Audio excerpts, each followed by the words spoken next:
आज का जो आधुनिक साहित्य है उसे हम अलग अलग रूप में कविता, शेर, नज्म, फिल्मी गीत, गाना, एक्टिंग, डायलॉग, हर चीज़ में बांध सकते हैं उसे। लेकिन हमारा जो प्राचीन साहित्य रहा है, जो हमारे वेद पुराण रहे हैं, आपको लगता है कि पीढ़ियों को उसकी जानकारी है आज की? इतना सौंदर्य हमारे अलग अलग प्रकार के छंदों में है।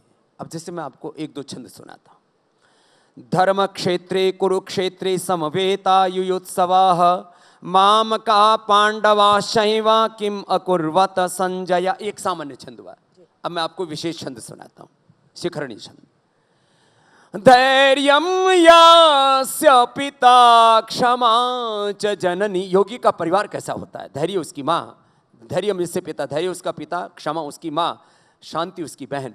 धैर्यम यास्य पिता क्षमा च जननी शांति शिरम गेहिनी सत्यम मित्रमिदं दया च भगिनी भ्राता मनः संयमः शय्या भूमितलं दिशोऽपि वसनं ज्ञानामृतं भोजनं ये ते यस्य कुटुम्बिनो वद सखे कस्मात् भयं योगिनः। तो अलग अलग प्रकार के हमारे यहाँ छंद हैं, माने गायन से लेकर के, नृत्य से लेकर के, जो हमारा भरतनाट्यम है। और जो मैं तो देखो दरअसल हम थोड़े फकीरी अंदाज में ज़्यादा पढ़े हैं। हमारे यहाँ पर संगीत की, साहित्य के, नृत्य की जितनी विधाएं हैं वो तो विश्व में कहीं नहीं है। उनको सही रूप में हमें सिखाया नहीं गया। हम भारतीय शिक्षा बोर्ड के माध्यम से, पतंजलि विश्वविद्यालय के माध्यम से आपको लगभग आने वाले 3 से 5 वर्षों में विश्व का श्रेष्ठतम संगीत, नृत्य, गायन सब आपको हम प्रस्तुत करेंगे, आज तक के मन से दिखाएंगे। अवश्य, वो सौंदर्य है हमारे यहाँ। अब नहीं, सचमुच में है। इसीलिए देखिए ना कि आज अगर दक्षिण भारत से एक नाटू नाटू संगीत निकल कर जाता है, विश्व में डंका बजा कर आ जाता है। सही सही बात। ऐसा नहीं है कि आपको जो टॉप 10 चार्ट बस्टर्स हर जगह के, वहां पर भारतीय संगीत गूंज रहा है। और इसीलिए हमने कहा कि केवल हिंदी की बात नहीं, हम आपकी अपनी भाषा की बात कर रहे हैं। और ये सारी हमारी अलग अलग तमिल, तेलुगु, कन्नड़, मलयालम, ओडिया, मराठी, सब भाषाओं में, नेपाली में, तो अपनी जितनी भी भारतीय भाषाएं हैं उनका अपना एक सौंदर्य है। और साहित्य में ना, जो मुझे तो ऐसा लगता है जो फूहड़ता लेकर के आए ना, वो भी साहित्य के अपराधी है। तो उनको भी मुझे लगता है आज तक के मंच पर आप बहुत सारी प्रतिभाओं को आमंत्रित कर रहे हैं, तो उन जो है वो जो फूहड़ता फैलाने वाले लोग हैं उनको भी मुझे लगता है यहाँ से कुछ सीख जरूर मिलेगी।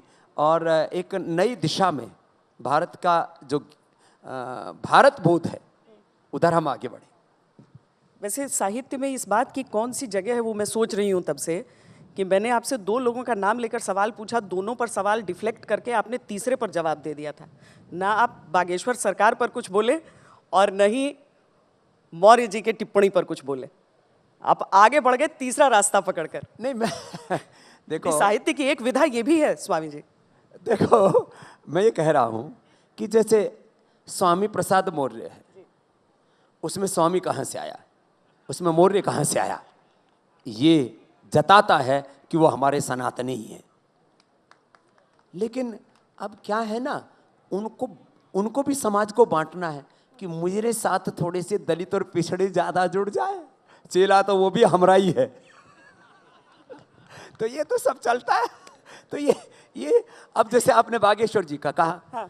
तो हमारी अध्यात्म की परंपराओं में अदृश्य शक्तियां हैं भी। कुछ महात्मा उसको प्रकट कर देते हैं, कुछ प्रकट नहीं करते। लेकिन ये कहना कि अदृष्ट होता ही नहीं है, वो भी गलत है।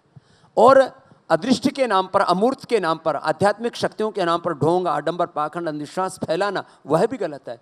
इसलिए इन सब मामलों में मैं सम्यक दृष्टि को, वैज्ञानिक दृष्टि को ही अंतिम प्रमाण मानता हूँ। स्वामी जी, जो नए पाठ्यक्रम और नई शिक्षा की बात हम कर रहे हैं, जिस नए बोर्ड की बात हम करते हैं, उससे किस तरह के छात्रों के उत्तीर्ण होने का, निकलने का, वहाँ से आप एक, आपको नीचे से मुझे लगता है कि ये नहीं, कोई दिक्कत नहीं है, रिक्वेस्ट भी कर रहे हैं कि आपको शायद निकलना है। अभी पर तो मैं अंतिम सवाल के साथ हम यहाँ पर बहुत सारे मुझसे प्रश्न पूछते हैं। आप भी बैठे हैं उधर, चित्रा जी भी बैठे हैं। जब भी मैं मीडिया से रूबरू होता हूँ तो बोलते हैं 15-20 साल के बाद भारत का नेतृत्व कहाँ से घड़ेंगे। वो राजनीतिक नेतृत्व के बारे में पूछते हैं, वो पूछते हैं कि 15-20 साल बाद के पत्रकार कैसे होंगे, मीडिया कैसा होगा, विधायिका, कार्यपालिका, न्यायपालिका कैसी होगी, और खास करके भारत का नेतृत्व कैसा होगा, भारत का कॉर्पोरेट कैसा होगा, भारत की पॉलिटिक्स कैसी होगी।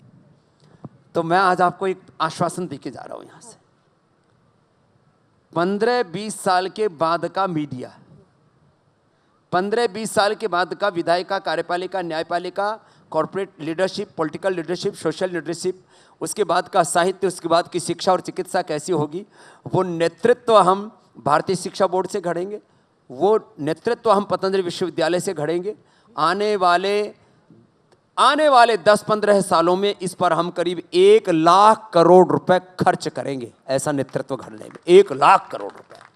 और वो कैसा नेतृत्व होगा, उसके अंदर एक ऐसा व्यक्तित्व होगा, ऐसा नेतृत्व, ऐसा चरित्र होगा, उसका मानस भारत और भारतीयता से ओतप्रोत होगा। आदमी जो कुछ करता है वो ड्राइव जो है ना, उसका नॉलेज, उसके संस्कार, उसका विश्वास उसको करता है। हम ऐसे ब्रेन की प्रोग्रामिंग कर रहे हैं, हम ऐसा मानस गढ़ रहे हैं जिसमें भारतीयता से ओतप्रोत हो उसका रोम रोम, और वह पूर्ण सात्विकता के साथ, किसी छद्म के बिना, किसी स्वार्थ के बिना ऐसे आगे बढ़े कि उसके पीछे जमाना खड़ा होने में गौरव होना अनुभव करे। वो जहाँ खड़ा हो जाए लोग कहें हमारा रोल मॉडल ये है, हमारा आइकॉन ये है। तो ऐसा सर्वविविध नेतृत्व आपको भारत में देखने को मिलेगा। पहले हम इसमें 1 लाख विद्यालयों को जोड़ रहे हैं, आगे 5 लाख विद्यालयों को भारतीय शिक्षा बोर्ड से हमारी जोड़ने की योजना है। 1 लाख विद्यार्थियों का रेसिडेंशियल और 5 लाख विद्यार्थियों का ये पतंजलि विश्वविद्यालय होगा।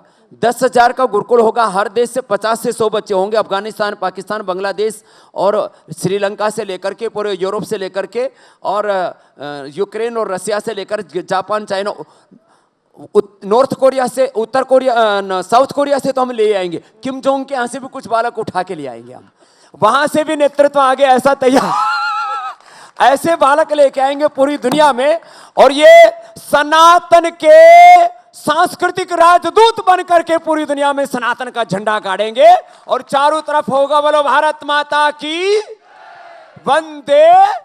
सब लोग इस धरती माता, इस भारत माता, इस प्रकृति माता के प्रति कृतज्ञता अनुभव करेंगे, और तब तक किम जोंग का भी मोक्ष हो जाएगा। तब तक हो सकता है ये जो रसिया में और यूक्रेन में रसाकसी चल रही है, और ये शी जिनपिंग का भी पराभव हो जाएगा। एक नई दुनिया घड़ेंगे, लेकिन आप और हम रहेंगे, क्योंकि आप योगी हैं, और जो योगी और कर्म योगी होंगे ना, वो बूढ़े नहीं होंगे। और आपको मैं देख रहा हूं, एक बात तो माननी पड़ेगी, श्वेता के लिए जोरदार अभिनंदन होना चाहिए। मैं इनको 15 साल से देख रहा हूं, एक रस बनी हुई है। ये आपकी सात्विकता, ये आपकी प्रामाणिकता है, और ऐसे ही सात्विक पत्रकारों को हम मीडिया में देखना चाहते हैं। तो जी मैं आपके इस साहित्य का ये जो सबसे बड़ा आपका मंच है, इसके लिए आज तक को मैं बधाई भी देता हूं। और रजनीगंधा वाला ब्रांड चाहे गुटखा वाला हो, लेकिन उसके जो संचालक है ना राजीव भाई, बहुत अच्छी आत्मा है, उनके लिए भी एक बार अभिनंदन होना चाहिए। देखो बहुत पवित्र विचारों के व्यक्तित्व हैं। तो देखो आपके इस पूरे अनुष्ठान के लिए, और जो आपने लखनऊ को चुना है, सच में ये बहुत अच्छी जगह है। और जब हम आए थे तब थोड़ा सूरज था, लेकिन देखो भगवान कितने मेहरबान हैं। मुझे लगता है बहुत जल्दी लखनऊ भी लक्ष्मणपुरी हो ही जाएगा। तो बहुत बहुत अभिनंदन। और जिस तरह से यहाँ मैं सैलाब देख रहा हूँ, थोड़ी देर में यहाँ पैर टेकने के लिए जगह न मिलेगी। आगाज जो है 1 घंटे पहले हमने कर दी, क्योंकि हमें हरिद्वार वापस जाना था। पहले 3 बजे का समय था, हमने बिफोर टाइम शुरू कर दिया। लोग इंडियन टाइम का मतलब समझते थे 15-20 मिनट लेट, अब इंडियन टाइम का मतलब 1 घंटा पहले। क्यों भाई? सुप्रियो जी, शुक्रिया आपका भी, आपने इतना सुंदर ये मंच दिया, और आप देश की सनातन परंपराओं और साहित्य के उन अनमोल रत्नों को इस धरा पर लेकर के आए हैं। बहुत बहुत धन्यवाद।